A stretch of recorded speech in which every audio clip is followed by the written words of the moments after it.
Hi everybody, I thought I would do you a little house tour, seeing that we've dressed the house now for the fall. So we'll start with the hallway, which has got the study coming off the hallway, and we'll take you through into the drawing room, because everybody's always sort of asking me what the house looks like in real life. So you can see I've sort of dressed the mantelpiece is done with heirloom pumpkins and gourds and all the mirrored silverware, and then I added faux fur throws to the ottomans and the chairs, and of course I've got to always have some vintage Laura Ashley which is always there, which is only a small bit for this time of year. And then we'll take you round across onto the sofas, and the doors see close. On some photographs you've seen that I have the doors closed, but they do open, so it becomes like an open space. Antique quilts inside the cabinet, which I use as throws on all the sofas. As you can see, I've got quite a few of those, and I always have all the antique silver and stuff. I use it. I don't believe in having things sort of rammed inside cupboards and never using it, or so. Like the rest of collection of mostly Georgian silver, which is in the hutch, and sometimes I have china in it. Made it a cornucopia for the centre of the table, which again I've changed the table. People asked me about the plant top table. It was too big for this house and not too much. The chandelier we've had for about 20 years. So that's been in every country and every house in the world that we've lived in. A bit more Laura Ashley, and the red ginghams for the fall. And then that goes through to the Orangery, which I'm not too sure how this is going to film well with all the sunlight that comes through. We do have blinds and other chandeliers in here, and of course it's lovely because it looks through to the garden, and then you can see down to the orchard at the bottom. Again, I've got to have throws on everything because the dogs do decide to sort of run through, and it will come from outside and jump on the sofas. And with the sofas being white, you know, Nana cannot stand to have paw prints on things. That was the last of the summer flowers that were brought in. And then you can come through from here. See, when we do the cooking videos, you'll see more of the house then. And it shows those were brought in. Those they're actually meant for potatoes and onions, but I just thought they were so cute. And they're like wicker barrels, would you say? The lids come off and things. But I thought they were quite nice to use for the fall. And it goes through to the kitchen, where the action happens. And you can sort of see. And there is an obsessive amount of. So we'll continue. So we're going to the kitchen. We'll start that little bit again. I said to you on one of the videos, hundreds, a small amount of the cookbooks that I collect, but I never use.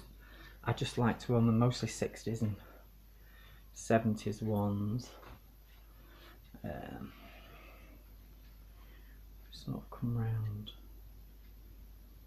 that way. Most of the appliances are vintage appliances. The kitchen's lovely because when I'm in here, I can actually, of course, the sink is all dressed for the fall as well. Do have a TV in the kitchen. Glasses, mobile phones to be charged, which is the bane of my life. I absolutely hate them, and charger leads, and they drive me insane. So if anybody's got a good idea of how you could charge them and hide them without actually putting them inside a cupboard, which is what I would do. I can't stand them. Can't abide the whole thing. So we've got, I keep fruit and pears and things hung because it keeps the air through. And we go through, I'm quite lucky because I've got a huge walk-in pantry,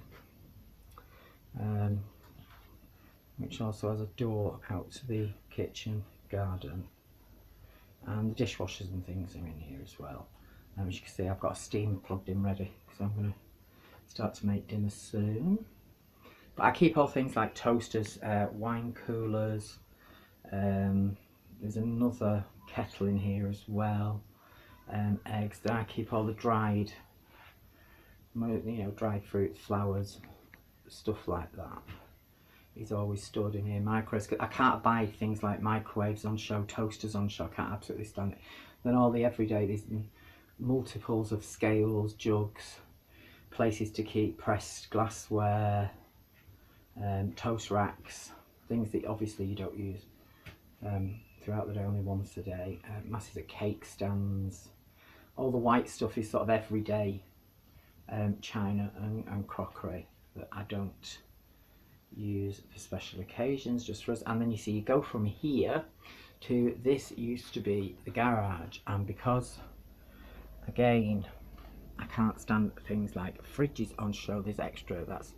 That's my Easter china, which actually should all have been boxed away by now, but it's not. But this is where I keep all the things like crock pots, mixers, food processors, extra coffee makers. There's 3 or 4 of those if we have a party, extra stock, dish towels, rubbish in other words, and there's freezers in here, and refrigerators and ice makers, and of course hoovers and boilers, and it's just literally a storeroom. Everybody wonders where I keep all this stuff, and I've got absolutely ridiculous amounts.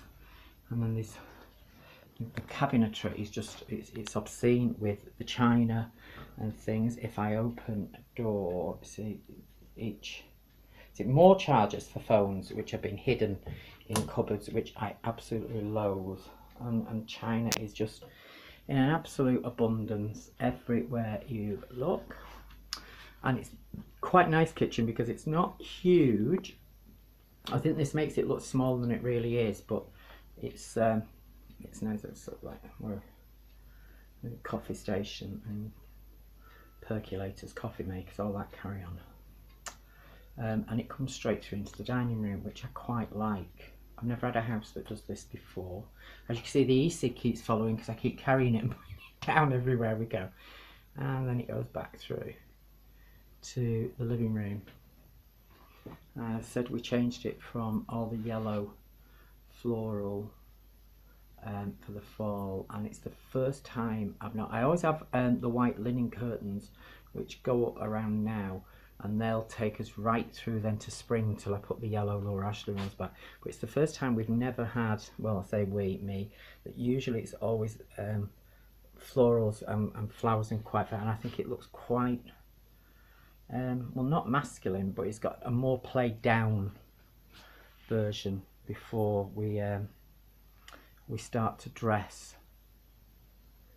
for winter. So it'll stay like this now until I change everything for Christmas. It'll be Christmas when we next do it.